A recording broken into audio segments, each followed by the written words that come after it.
Questions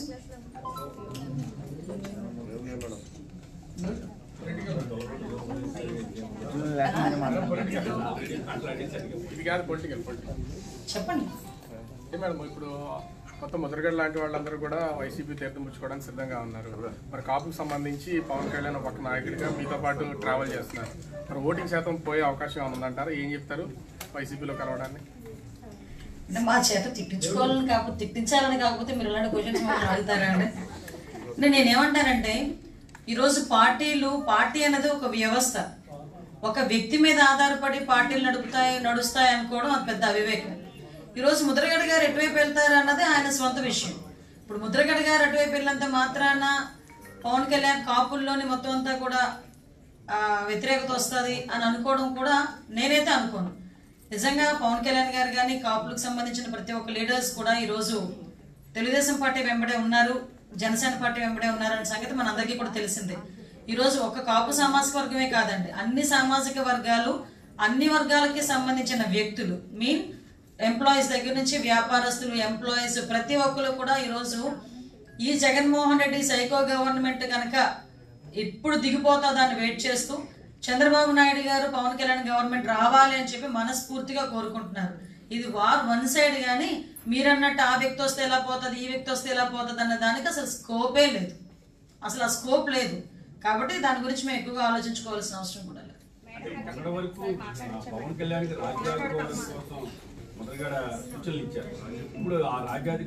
కూడా అంతర్జాతీయ మహిళా దినోత్సవ మా అందరి తరపున అంతర్జాతీయ మహిళా దినోత్సవ శుభాకాంక్షలు మహిళలందరికీ.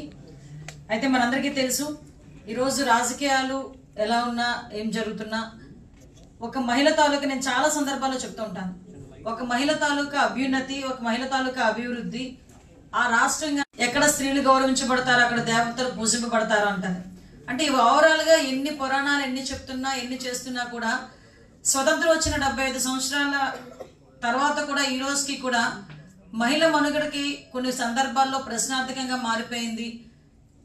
మహిళలు ఎందుకు తమ కాళ్ళ మీద తాము నిలబడలేకపోతున్నారు, ఈ అంశాల మీద చాలా చర్చలు జరుగుతున్నాయి. చాలా మంది పెద్ద పెద్ద ఉపన్యాసకులు కానీ, విశ్లేషకులు కానీ, విజ్ఞానవంతులు కానీ చాలా సందర్భాలు మాట్లాడుకునే సందర్భం మనం చూసాం. అయితే మనకి తెలుగుదేశం పార్టీకి సంబంధించి మనం ఆలోచన చేసుకుంటే ఎన్టీ రామారావు గారు మనకి పార్టీ పెట్టిన తర్వాత అందరూ కూడా మహిళలు స్త్రీలు ఈ రకంగా సంబోధించిన తర్వాత మా ఇంటి ఆడబడుచులు అని గౌరవప్రదమైన సంబోధన వచ్చింది అంటే అది తెలుగుదేశం పార్టీ నుంచి అన్న ఎన్టీ రామారావు గారి నోట్లోంచి వచ్చింది. ఆ రోజు నుంచి ఈ రోజు వరకు కూడా రాజకీయంగా మహిళలు అన్న వాళ్ళు బయటికి రావాలి, వాళ్ళు కూడా పరిపాలన దక్షత వాళ్ళ దగ్గర ఉంది, పరిపాలన చేసే విధంగా వాళ్ళని కూడా తయారు చేయాలని అప్పట్లోనే 33% రిజర్వేషన్ కానీ మహిళా రిజర్వేషన్ని అప్పుడు మనకి స్థానిక సంస్థల్లో పెట్టి ఎంపీటీసీలుగా, జడ్పీటీసీలుగా, అదేవిధంగా వార్డు మెంబర్లుగా, ప్రెసిడెంట్లుగా, జడ్పీ చైర్పర్సన్స్గా, ఎంపీపీల కింద ఓవరాల్గా వాళ్ళ స్థానిక సంస్థలు తీసుకొచ్చిన ఘనత కూడా మన తెలుగుదేశం పార్టీదే. ఆ రోజు సమాన ఆస్తుల సమాన వాటా హక్కు కానివ్వండి, ఆ రోజు డ్వాక్రాస్కి సంబంధించి డ్వాక్రాలకి ప్రవేశపెట్టి మహిళలు ఆర్థికంగా ముందుకు తీసుకెళ్లాలి అన్న ఒక మంచి ఆలోచన కానివ్వండి, what ever it may be ధైర్యంగా చెప్పగలం, గర్వంగా చెప్పగలం. ఈ రాష్ట్రంలో తెలుగుదేశం పార్టీ ఆవిర్భవించిన తర్వాతనే ఒక స్త్రీకి గౌరవం దక్కింది, ఒక స్త్రీ మనుగడ అన్నది ముందుకొచ్చింది, ఒక స్త్రీ రాజకీయంగా బయటకు వచ్చి ఈరోజు ఎన్నో పదవులు చేపట్టబోతున్నారు. ఎంతో మంది మహిళలు ఈరోజు బయటకు వచ్చి ఉద్యోగాల నిమిత్తం విదేశాలకు కూడా వెళ్ళి వాళ్ళు ఐదు అంకెల జీతాలు పొందే పరిస్థితి కూడా మనందరం కూడా చూస్తున్నాం. ఇదంతా కూడా చంద్రబాబు నాయుడు గారి హయాంలోనే, ఎన్టీ రామారావు గారి హయాంలో మాత్రమే జరిగిందని చెప్పడానికి మేమందరం కూడా చాలా గర్వపడుతున్నాం. అయితే ఇప్పుడున్న సిచ్యువేషన్స్ ఎలా అయిపోయినాయి అంటే ఎందుకు మేము పర్టికులర్గా ఈరోజు ఒక కాన్సెప్ట్ని తీసుకురాగలిగాం, అది ఏంటంటే కళలకు రెక్కలు అని చెప్పి ఎస్పెషల్లీ ఇంటర్మీడియట్ చదువుకున్న ఆడబిడ్డలు ఎవరైతే ఉన్నారో వాళ్ళందరికీ కూడా ఈ కళలకు రెక్కలు కాన్సెప్ట్ కింద ఈరోజు తెలుగుదేశం పార్టీ చంద్రబాబు నాయుడు గారు, అదేవిధంగా జనసేన పార్టీ పవన్ కళ్యాణ్ గారు ఇద్దరు కూడా ఉమ్మడిగా ఒక కార్యాచరణకు తీసుకొచ్చారు. ఎస్పెషల్లీ దీనికి సంబంధించి మనందరం కూడా మాట్లాడుకుంటే చాలా మంది ఈరోజు జగన్మోహన్ రెడ్డి విద్యార్థుల్ని మోసం చేశాడన్న సంగతి చాలా క్లియర్గా మనకు అర్థమైంది. ఏ విధంగా మోసం చేశాడు అంటే జాబ్ క్యాలెండర్ ఇస్తామని చెప్పి, ప్రతి సంవత్సరం జాబ్ క్యాలెండర్ ఇస్తానని చెప్పి, ఎన్నో మందికి ఉద్యోగాలు ఇప్పిస్తానని చెప్పి, లక్షల ఉద్యోగాలు ఉన్నాయి అవన్నీ నేను ఇస్తానని చెప్పి అతగాడు పాదయాత్ర చేసినప్పుడు మాట్లాడిన తర్వాత కనీసం విద్యాదీవెన అన్నాడు. ఆ విద్యాదీవెనకి కూడా సంబంధించిన డబ్బులు ఇన్ టైంలో కట్టుకోలేక ఎంసీఏలు చేసిన వాళ్ళు, ఎంబీఏలు చేసిన వాళ్ళు, బీటెక్లు చేసిన వాళ్ళు ఈ రోజుకి కూడా అక్కడ ఫీజు రియంబర్స్మెంట్ అనేది జరగక, సర్టిఫికెట్లు చేతికి రాక, ఉద్యోగాలు లేక విలవిల్లాడిపోతున్న సందర్భం మనందరికీ కూడా తెలుసు. ఇక్కడున్న చాలా మంది మహిళలు వాళ్ళ ఇంట్లో పిల్లలు కూడా బీటెక్లు కంప్లీట్ చేసుకొని ఈ రోజుకి కూడా సర్టిఫికెట్లు పొందలేకుండా ఉండే పరిస్థితి మనందరం కూడా చూస్తున్నాం. ముఖ్యంగా ఆడపిల్లల పరిస్థితి ఎలా ఉందంటే ఇంట్లో ఉన్న సిచ్యువేషన్స్ బట్టో, ఇంట్లో ఒక దిగువ మధ్యతరగతి కుటుంబం కానీ, పేద వర్గానికి సంబంధించిన కుటుంబాల్లో కానీ ఒక తల్లి అనుకుంటది నా కూతురు జీవితం నాకులా మారకూడదు, నా కూతుర్ని బాగా చదివించుకొని ఒక మంచి ఉద్యోగంలోకి తీసుకెళ్లాలి అని ఆ తల్లి తండ్రి చాలా కళ్ళకంటారు. ఇంతకు ముందు సిచ్యువేషన్స్ కాదు. ఇంతకు ముందు సిచ్యువేషన్స్ ఏంటంటే ఇంతకు ముందు ఆడబిడ్డ పుట్టగానే ఆవిడకి ఎంత కట్నం ఇవ్వాలి, లేకపోతే ఎంత అత్తారింటికి పంపించాలి, ఎవరిని పిలిచి పెళ్లి చేయాలి, ఈ కాన్సెప్ట్ మీద ఆలోచించిన వాళ్ళు కాస్త ఈ రోజు ఆలోచించుకునే పరిస్థితి ఎలా ఉందంటే ఆడబిడ్డ పుట్టిన వెంటనే మనం బాగా చదివించుకోవాలి, నా జీవితంలో నా బిడ్డ జీవితం కాకూడదు, ఆ చదివించుకోవాలంటే ఎటువంటి వనరులు వాళ్ళకి సమకూర్చాలి, ఈ విషయం మీద వాళ్ళు ఆలోచన చేసుకుని చాలా మంది 10th క్లాస్ ఇంటర్మీడియట్ వరకు ఏదో రకంగా చదివించగలుగుతున్నారు. కానీ ఇంటర్మీడియట్ తర్వాత నుంచి చదివించడం అనేది నిజంగా వాళ్ళకి చాలా వాళ్ళ చేత కాక ఆ ఇంటర్మీడియట్ అయిపోయిన వెంటనే పిల్లని ఇంట్లో ఉంచుకోలేక పెళ్లిళ్ళు చేసి పంపించే సందర్భం కూడా చాలా మందిని మనం చూస్తున్నాం. మనం గణాంకాలు కూడా చూసుకుంటే ఇంటర్మీడియట్ తర్వాత నుంచి చదువుకునే పిల్లలు కేవలం ప్రొఫెషనల్ కోర్సుల్లోకి వెళ్లే పిల్లలు కానీ, ఇంటర్మీడియట్ తర్వాత ఆడపిల్లలు చదువుకునే పిల్లలు కానీ చాలా మంది డబ్బులు లేక ఇళ్లలో ఉండిపోయిన సందర్భం. అటువంటి వాళ్ళు బయటికి వెళ్ళి చదువుకునే వాళ్ళ సంఖ్య చూస్తే జస్ట్ 25% ఉంటుంది. ఓన్లీ 25% మంది మాత్రమే ఈరోజు బయటికి వెళ్ళి డిగ్రీలు చేసేనా, పీజీలు చేసేనా, అంతకు మించి ఉద్యోగాలు చేయడానికి పై దేశాలకు, పై రాష్ట్రాలకు వెళ్లే వాళ్ళు వీళ్ళందరూ కలుపుకుంటే 25% మించి ఉండట్లే. అంటే ఈ రోజు ఏంటంటే ఒక ఆడపిల్ల చదువు, మనం చిన్నప్పుడు అందరికీ తెలుసు పెద్ద అక్షరాలతో ఉండేది, ఇల్లాల చదువు ఇంటికి వెలుగు, సంథింగ్ క్యాప్షన్స్ చాలా వచ్చాయి. కానీ ఈ సిచ్యువేషన్ ఎందుకు అసలు చదువు పర్టికులర్గా ఇంటర్మీడియట్ తర్వాత పిల్లలకి అంటే ఆడపిల్లలకి ముఖ్యంగా చదువు అన్నది ఒక భద్రతని ఇస్తుంది, ఒక ధైర్యాన్ని ఇస్తుంది, ఒక భరోసాని ఇస్తుంది. మా చేతిలో సర్టిఫికెట్ ఉంటే వాళ్ళ అమ్మ నాన్నలు ఇచ్చిన బోల్డ్ వేల కట్నాలు, లక్షల కట్నాలు 5 నిమిషాల్లో అయిపోవచ్చు. కానీ వాళ్ళ చేతిలో ఒక సర్టిఫికెట్ ఉంటే వాళ్ళ సిచ్యువేషన్స్ ఎలా ఉన్నా కూడా వాళ్ళ కాళ్ళ మీద వాళ్ళు నిలబడే పరిస్థితి ఉంటుంది. అదొక ధైర్యం. ఆ ధైర్యం కల్పించడానికి ముందు చూపుతో ఈరోజు చంద్రబాబు నాయుడు గారు కళలకు రెక్కలు అని ఒక మంచి కాన్సెప్ట్ ఇంకా అధికారంలోకి రాకుండానే తీసుకొచ్చారంటే ఆయన తాలూకా విజన్ కి ఇది పరాకాష్ట. ఎందుకు చెప్తున్నారంటే ఆయన ప్రతిదీ కూడా రేపొద్దున నేను అధికారంలోకి వచ్చిన తర్వాత నేను ఏం చేయాలి అన్న విషయం మీద ఈ రోజు నుంచి ఆయన కసరత్తు స్టార్ట్ చేశారు. అది కూడా మహిళా దినోత్సవం సందర్భంగా మహిళలందరికీ కూడా, ముఖ్యంగా ఇంటర్మీడియట్ చదివిన తర్వాత ఉన్న యువతులందరికీ కూడా ఒక మంచి బహుమతిని అందించాలి అనే ఉద్దేశంతో చంద్రబాబు నాయుడు గారు, పవన్ కళ్యాణ్ గారు కలిపి ఈ కళలకు రెక్కలు అని చెప్పి ఒక మంచి కాన్సెప్ట్ తీసుకొచ్చి ఒక వెబ్సైట్ ను కూడా ఓపెన్ చేయడం జరిగింది. మెయిన్ దీని కాన్సెప్ట్ కూడా ఏంటంటే ఎవరైనా ఇంటర్మీడియట్ చదివిన తర్వాత ఆగిపోయి చదువు లేకుండా వాళ్ళు ఆగిపోకూడదు, వాళ్ళు ఫర్దర్ గా చదువుకోవాలి.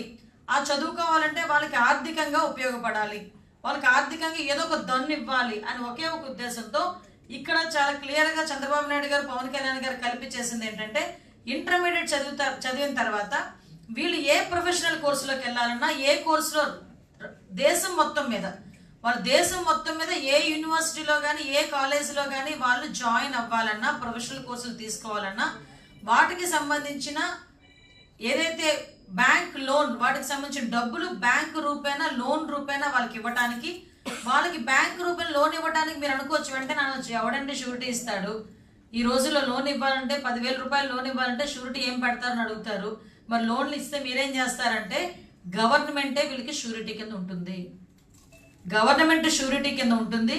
వాళ్ళు చదువుకున్నంతసేపు ఆ వడ్డీలు ఏదైతే ఉన్నాయో అవన్నీ కూడా గవర్నమెంట్ భరిస్తుంది. అది టీడీపీ జనసేన గవర్నమెంట్ ఉమ్మడిగా అది భరిస్తుంది. వాళ్ళకి రేపొద్దున ఉద్యోగాలు వచ్చిన తర్వాత వాళ్ళు రీపేమెంట్ అన్నది ఉంటుంది. అంతవరకు కూడా వాళ్ళు చదువుకొని ఉద్యోగాలు వచ్చినంత వరకు కూడా ఆ రుణం తాలూకా వడ్డీనంతటినీ కూడా స్టేట్ గవర్నమెంట్ ఏదైతే మన రాబోయే కాలంలో చంద్రబాబు నాయుడు గారు, పవన్ కళ్యాణ్ గారు మనకి అధికారం రాబోతుందో ఆ గవర్నమెంట్ తీసుకుంటుంది. దీనికి మనం చేయాల్సింది ఏమీ లేదు. మీరు అనుకోవచ్చు ఎలక్షన్లు అయిన తర్వాత అవుతుందేమో, అప్పుడు అవుతుందేమో, ఇప్పుడు అవుతుందేమో, మీరు దేనికి కంగారు పడాల్సిన అవసరం లేదు. దీనికి ఒక వెబ్సైట్ కూడా ఇచ్చారు, www.kalalakurekkelu.com అని చెప్పి ఒక వెబ్సైట్ కూడా ఇచ్చారు. అదేవిధంగా దీనికి సంబంధించి ఒక టోల్ ఫ్రీ నెంబర్ కూడా ఇచ్చున్నారు. ఇప్పుడు ఫర్ ఎగ్జాంపుల్ ఇక్కడ కూర్చున్న వాళ్ళందరూ ఇంటర్మీడియట్ డిప్లొమా చేస్తున్న పిల్లలే. చాలా మంది ఇంటర్మీడియట్ అయిపోయిన తర్వాత ఏ కోర్స్ చేయాలన్నా కూడా వాళ్ళకి ఎంతో మంచి మంచి కోర్సులు చేయాలన్న ఆలోచన ఉన్నప్పటికీ కూడా వాళ్ళ ఇంట్లో ఉన్న ఆర్థిక పరిస్థితుల దృష్ట్యా వాళ్ళ ఎట్టి పరిస్థితుల్లోని చదవలేక ఇంట్లో నుండిపోయే పరిస్థితి నుంచి ఈ రోజు చంద్రబాబు నాయుడు గారు, పవన్ కళ్యాణ్ గారు ఒక తండ్రి స్థానంలో ఉండి, ఇది చాలా క్లియర్ గా మనం ఆలోచించుకోవాలి, ఒక తండ్రి స్థానంలో ఉండి ఆ బిడ్డలకి మంచి భవిష్యత్తును అందించాలని ఒకే ఒక ఉద్దేశంతో ఈరోజు ఉమెన్స్ డే రోజుని వీళ్ళకి ఈ వెబ్సైట్ ని కూడా అందుబాటులోకి తీసుకురావడం జరిగింది. అదేవిధంగా వీళ్ళందరూ కూడా 9261292612 దీన్ని కనుక మిస్ కాల్ ఇస్తే 9261292612 ఈ నెంబర్కి మిస్ కాల్ ఇస్తే మీరు రిజిస్ట్రేషన్ చేసుకోవడానికి సంబంధించిన అప్లికేషన్ మీకు మెసేజ్ రూపంలో వస్తుంది. దాని మీద జస్ట్ డౌన్లోడ్ చేసుకొని మీరు ఏ కోర్సులో జాయిన్ అవుదాం అనుకుంటున్నారు అనేది రిజిస్ట్రేషన్ చేసుకుని వాళ్ళు ఒక సర్టిఫైడ్ బాండ్ ఇస్తారు. అది మీరు కనుక భద్రపరుచుకుంటే రేపొద్దున గవర్నమెంట్ మనకు వచ్చిన వెంటనే ఆటోమేటిక్ మీకు అక్కడ నియర్ బై బ్యాంక్ ఏ బ్యాంక్కి వెళ్ళినా ఆ గవర్నమెంట్ షూరిటీతో మీకు అక్కడ లోన్ మీరు పొందొచ్చు. దాంతో మీరు చదువుకోవచ్చు, మంచి ఉన్నతమైన స్థితిలో ఉండొచ్చు. దీనివలన వీళ్ళకి రేపు పొద్దున్న సమాజంలో ఒక మంచి పేరు ఉంటుంది, అదేవిధంగా చదువుకున్న ఒక రెస్పెక్ట్ ఉంటుంది, అదేవిధంగా ఒక ధైర్యం ఉంటుంది. ఈ రోజుల పరిస్థితి ఎలా ఉన్నాయా అంటే ఇంటర్మీడియట్ పిల్లలు కానీ, డిగ్రీ పిల్లలు కానీ ప్రతి ఒక్కరు ఎవరైనా కూడా భద్రత లేదు, భరోసా లేదు. రేపు పొద్దున చదివిస్తారు. తల్లి తండ్రి పరిస్థితి ఎలా ఉంటుందంటే కాయ కష్టం చేసి ఒక పూట తిని ఒక పూట తినకుండా నా బిడ్డల జీవితాలు బాగుండాలి అని రిక్షా తొక్కుకునేవాడు కూడా కొడుకుని ఐఏఎస్ ఆఫీసర్ చేయాలి అనుకుంటాడు. అది అంత పీక్స్ లో ఉంటది వాళ్ళ ఆలోచన. అటువంటిది వాళ్ళు చెయ్యలేక ఎంతో మదన పడిపోతున్న సందర్భంలో, చదువుకున్నా కూడా ఉద్యోగాలు రాక ఎంతో ఇబ్బందులు పడుతున్న సందర్భంలో ఈ రోజు చదువుకోవటానికి ఒక తండ్రి స్థానంలో ఉండి చంద్రబాబు నాయుడు గారు, పవన్ కళ్యాణ్ గారు ఈ ఆడబిడ్డలకి ఉమెన్స్ డే రోజున ఒక మంచి కార్యక్రమానికి శ్రీకారం చుట్టినందుకు ఒక మహిళా అధ్యక్షురాలుగా, అదేవిధంగా రాష్ట్రంలో ఉన్న మహిళలందరి తరపున, అదేవిధంగా యువతుల తాలూకా తల్లులందరి తరపున, యువతులందరి తరపున కూడా నేను ప్రత్యేకంగా ధన్యవాదాలు, నమస్కారాలు తెలియజేసుకుంటున్నా చంద్రబాబు నాయుడు గారికి, అదేవిధంగా పవన్ కళ్యాణ్ గారికి. దయచేసి మనందరం కూడా చూడాలి. ఎందుకంటే ఏదో అంటారు కదా, ఇప్పుడున్న గవర్నమెంట్ కి ఏమీ చేయాలని ఆలోచన లేదు, ఏమైనా చేయాలని తపన కూడా లేదు ఇప్పుడున్న జగన్మోహన్ రెడ్డికి. కాబట్టి రేపు పొద్దున గవర్నమెంట్ వచ్చిన వెంటనే మేము ఇది చేస్తామని చెప్పి పర్టికులర్ గా ఈ రోజు వీళ్ళందరూ కూడా చేసిన మన చంద్రబాబు నాయుడు గారు, పవన్ కళ్యాణ్ గారు తీసుకున్న ఒక మంచి నిర్ణయానికి మనందరం స్వాగతిద్దాం. ఇక్కడున్న పిల్లలందరూ కూడా ఇమ్మీడియట్ గా 9261292612 ఈ నెంబర్ కి వాళ్ళు మిస్ కాల్ ఇస్తే వెంటనే రిజిస్ట్రేషన్ ఫామ్ వస్తుంది.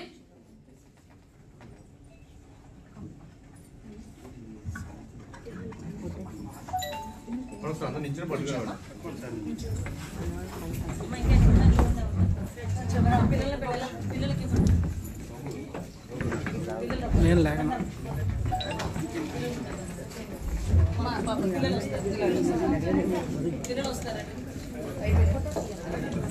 మా ఫోటోస్ స్ట్రైట్ గా పట్టుకున్నామా?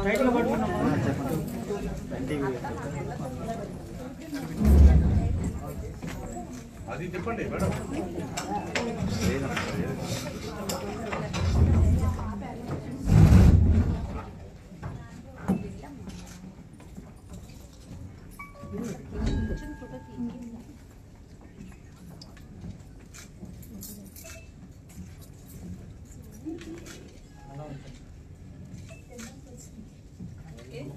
One minute, madam.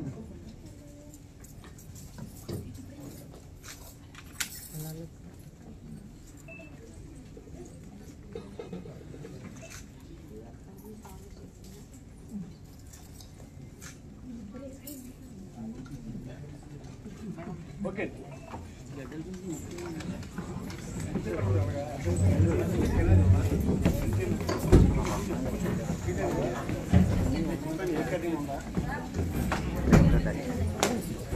వెళ్ళడానికి